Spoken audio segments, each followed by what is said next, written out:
Hi everyone, welcome to my crochet channel, and in today's video I'm making the boundary of a crochet cushion cover. I stitch the crochet cushion cover boundary with a single crochet. Now I'm making some crochet stitches at the boundary so that it looks more beautiful. I choose very simple stitches, that is double crochet and single crochet.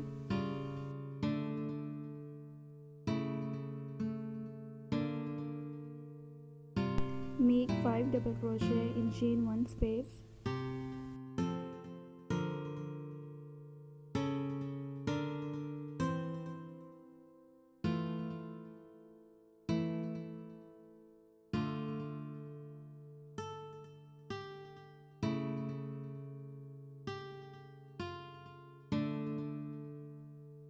After 5 double crochet, skip 2 chains and in the third chain make 1 single crochet.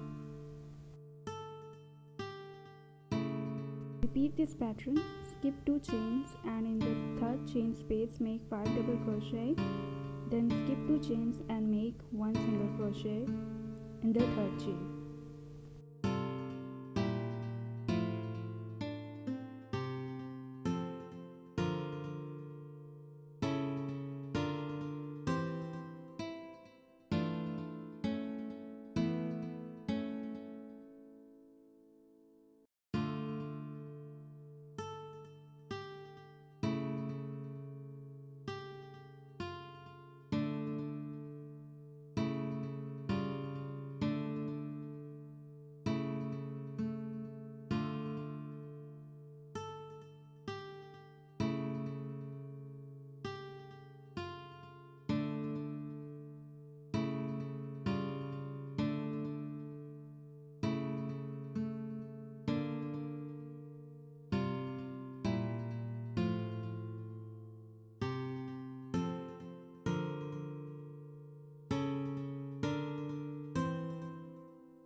The pattern will look like this.